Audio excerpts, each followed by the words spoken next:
Pasar modal Indonesia sepanjang tahun 2023 bertumbuh secara positif. Sepanjang tahun berjalan 2023 level terendah ISG berada di angka 6.542,79.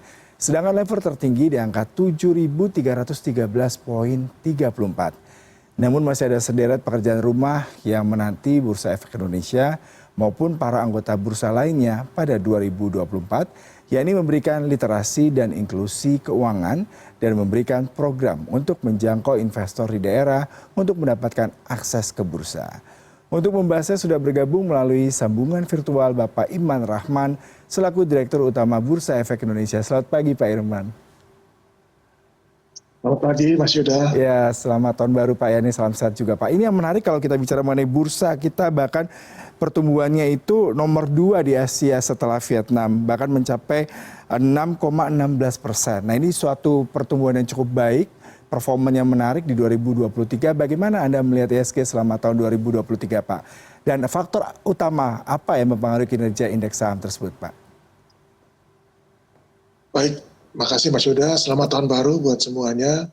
Selama tahun 2023 sampai Desember 2023, ISG mengalami fluktuasi secara bulanan dengan mengalami penurunan sebanyak 5 kali dan kenaikan sebanyak 7 kali. Kenaikan bulanan terbesar terjadi pada bulan November, di mana ISG naik 4,87%. ISG penutupan di tahun 2023 ditutup pada level 7.272,8.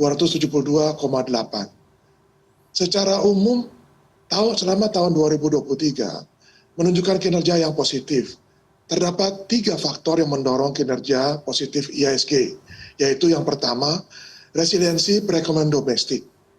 Selama tahun 2023, ekonomi Indonesia mengalami pertumbuhan yang positif dan berada di kisaran 4,9% hingga 5,2%.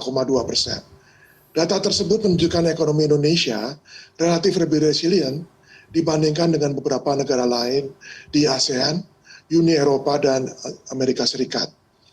Pertumbuhan yang positif tersebut tentunya menciptakan iklim investasi yang baik sehingga menjadi sinyal positif bagi investor termasuk investor asing untuk berinvestasi di pasar modal Indonesia.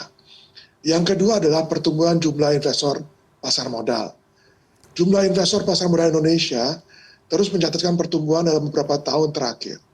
Hingga bulan Desember 2023, jumlah investor pasar modal tercatat sebanyak 12,1 juta atau mengalami pertumbuhan hampir 5 kali lipat dibandingkan tahun 2019 yang sebanyak 2,48 juta. Selain itu, jumlah investor domestik dan retail terus meningkat yang mengindikasikan perluasan basis investor pasar modal. Di samping perluasan basis investor, pertumbuhan investor domestik akan meningkatkan resiliensi kinerja pasar modal Indonesia terhadap external shock. Dan yang terakhir adalah jumlah perusahaan yang tercatat di pasar modal sepanjang tahun 2023, di mana tahun 2023 ini Bursa Indonesia mencatatkan rekor jumlah perusahaan tercatat sebanyak 79 perusahaan, sehingga total perusahaan yang tercatat di Indonesia saat ini sampai dengan akhir 2023 berjumlah 903 perusahaan. Demikian Mas Yuda. Ya, Pak Iman, dengan 3 variabel menarik dan positif tadi merupakan penggerak ISG sepanjang 2023. Tapi kalau kita bicara faktor eksternal Pak, sepertinya memang ISG dibayang-bayangi oleh sikap Bank Sentral Amerika Serikat, The Fed, yang sangat agresif ya menaikkan suku bunga. Lalu bagaimana Pak 2023 ISG bisa resilient, bisa bertahan di tengah gempuran faktor eksternal Pak? Ya, sepanjang tahun 2023 ISG itu bergerak secara fluktuatif ya, dengan tren yang positif saya sampaikan tadi. Penurunan memang terjadi beberapa kali tahun 2023, salah satunya dipicu oleh sentimen pasar global terhadap keputusan The Fed untuk menaikkan suku bunga acuan akibat inflasi tinggi yang terjadi di Amerika Serikat. Tingginya inflasi di US menyebabkan kenaikan imbal hasil obligasi pemerintah US 10 tahun yield, sehingga berpotensi mendorong keluarnya aliran modal asing dari negara emerging markets, termasuk Indonesia. Selain itu, penurunan ISG di tahun 2023 turut dipengaruhi oleh peristiwa global lainnya yang terjadi seperti eskalasi tensi geopolitik di Gaza, fenomena perubahan iklim ekstrim, krisis perbankan AS di awal tahun 2023, dan lain sebagainya. Selain mengalami penurunan IHSG, juga mengalami kenaikan beberapa kali. Pada akhir tahun 2023, IHSG menyentuh angka penutupan bulanan tertinggi selama tahun 2023, yaitu sebesar 7.272,8. Hal tersebut salah satunya dipengaruhi oleh sentimen positif investor dalam merespon kemungkinan The Fed akan segera mengakhiri tren kebijakan suku bunga tingginya atau hawkish pada tahun 2024.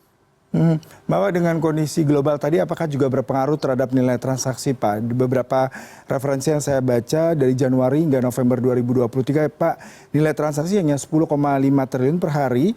Ini jauh lebih rendah dibanding 2022 yang mencapai 14,9 triliun. Apakah memang faktor eksternal itu berpengaruh seperti Anda katakan tadi adanya capital outflow terkait dengan kebijakan Amerika Serikat untuk menaikkan suku bunga Pak? Ya, kalau kita lihat secara historical atau historis, kinerja IHSG bergerak fluktuatif ya. Namun cenderung kalau kita lihat selama 10 tahun terakhir, cenderung positif. Sejumlah emiten global, sejumlah sentimen global maksud saya, turut memberikan dampak signifikan terhadap kinerja indeks utama dalam beberapa periode. Beberapa di antaranya adalah isu pengurangan pembelian aset dan kenaikan suku bunga, misalnya tahun 2013, perlambatan ekonomi Cina yang terjadi pada tahun 2015, perang dagang AS dan China tahun 2015, dan pandemi COVID-19 pada tahun 2020. Meskipun IHSG mengalami koreksi pada tahun-tahun tersebut, indeks utama berhasil mencatatkan kinerja yang positif pada tahun-tahun berikutnya. Bahkan angka pertumbuhannya mencapai double digit pada periode tertentu. Dalam kurun waktu 10 tahun terakhir, IHSG tercatat masih tumbuh 68,48%.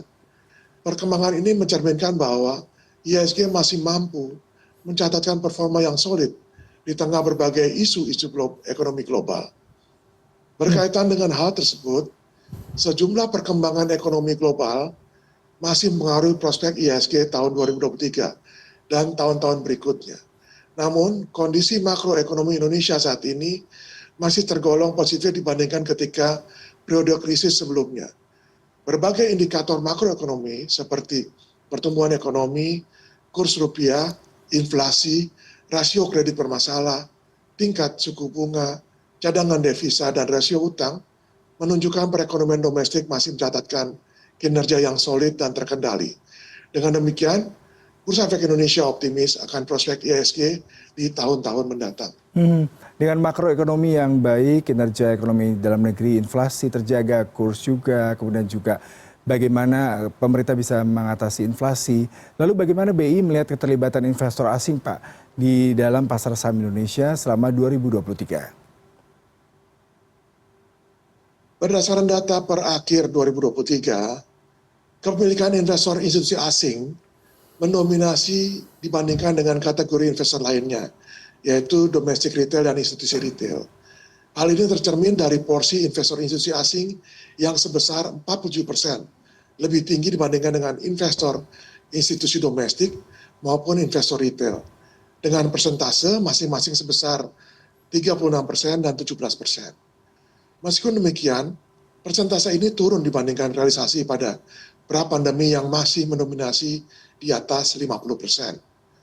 Sementara itu, dari sisi nilai transaksi, investor institusi asing masih mencatatkan andil yang cukup besar terhadap nilai transaksi di pasar saham.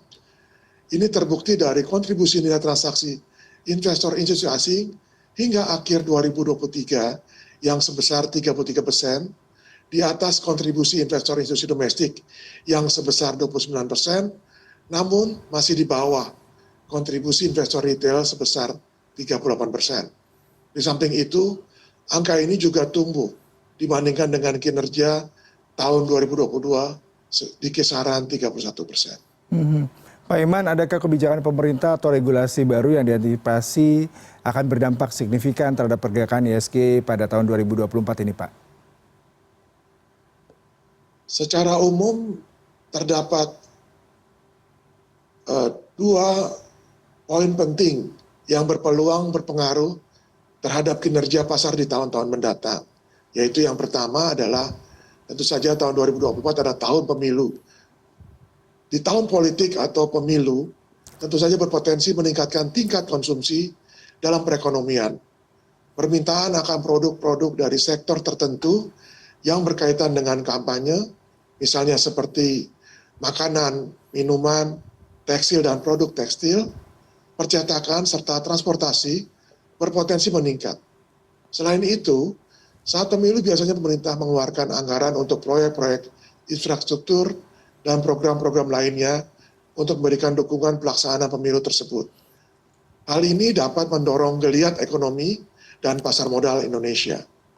Selain itu, jika pemilu berlangsung aman dan kondusif, maka momen ini dapat menjadi sentimen positif yang menarik minat berinvestasi, baik bagi investor asing maupun domestik. Tujuan politik kandidat-kandidat juga akan menentukan kebijakan-kebijakan ekonomi di Indonesia. Tidak terkecuali kebijakan di bidang investasi dan pasar modal. Oleh sebab itu, investor perlu perhatikan dan menyesuaikan sejauh mana perubahan tersebut terjadi yang dapat berdampak pada sektor dan industri tertentu. Yang kedua, terkait dengan proyek-proyek investasi pemerintah. Proyek-proyek strategis pemerintah berskala besar seperti pembangunan Ibu Kota Negara Nusantara atau IKN dan program hilirisasi turut memacu pertumbuhan ekonomi Indonesia. Di sisi lain, program hilirisasi merupakan salah satu strategi pemerintah untuk meningkatkan nilai tambah di dalam negeri. Perjalannya program-program hilirisasi dipercaya akan turut mendorong kinerja pertumbuhan ekonomi nasional. Multiplier efek yang tercipta dari program hilirisasi membuka berbagai peluang, mulai dari menarik investasi masuk ke Indonesia, meningkatkan devisa ekspor, hingga menambah serapan tenaga kerja. Hal ini tentunya akan berdampak positif bagi perekonomian dan kinerja pasar modal ke depan, khususnya bagi sektor-sektor tertentu yang terdampak yang memiliki kontribusi dalam program hilirisasi. Tidak hanya pembangunan IKN dan hilirisasi, sejumlah proyek strategis nasional juga terus dilanjutkan guna memberikan multiplier efek terhadap perekonomian domestik. Baik, nah ini Pak terakhir, Bapak ada kasaran atau rekomendasi dari BI bagi para investor Pak yang berencana berinvestasi dalam pasar saham Indonesia mengingat kondisi ekonomi yang dinamis seperti saat ini Pak? Bagi para investor pemula maupun calon investor, sebelum memutuskan berinvestasi, sebaiknya memang mengetahui dasar-dasar terkait investasi, khususnya investasi di pasar modal. Investor pemula maupun calon investor dapat mengikuti kelas-kelas yang diadakan oleh BI bersama perusahaan efek secara gratis, baik secara offline maupun online, seperti kelas sekolah pasar modal. Sedangkan bagi investor yang sudah memiliki pengalaman, tentu saja kami yakin Anda telah memiliki strategi dalam mengelola portfolio investasinya.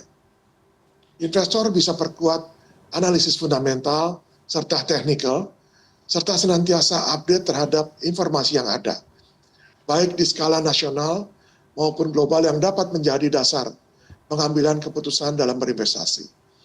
Kami terus berpesan kepada investor untuk 3P, yaitu paham, punya, dan pantau. Dengan 3P, investor bisa menghindari kesalahan dalam berinvestasi seperti mengikuti rekomendasi tanpa riset, FOMO, borong habis di awal, tanpa rencana, dan kurangnya diversifikasi. Baik, terima kasih sekali perbincangan yang sangat menarik Pak pagi hari ini. Selamat pagi dan salam sehat selalu Bapak. Terima kasih, selamat pagi semuanya.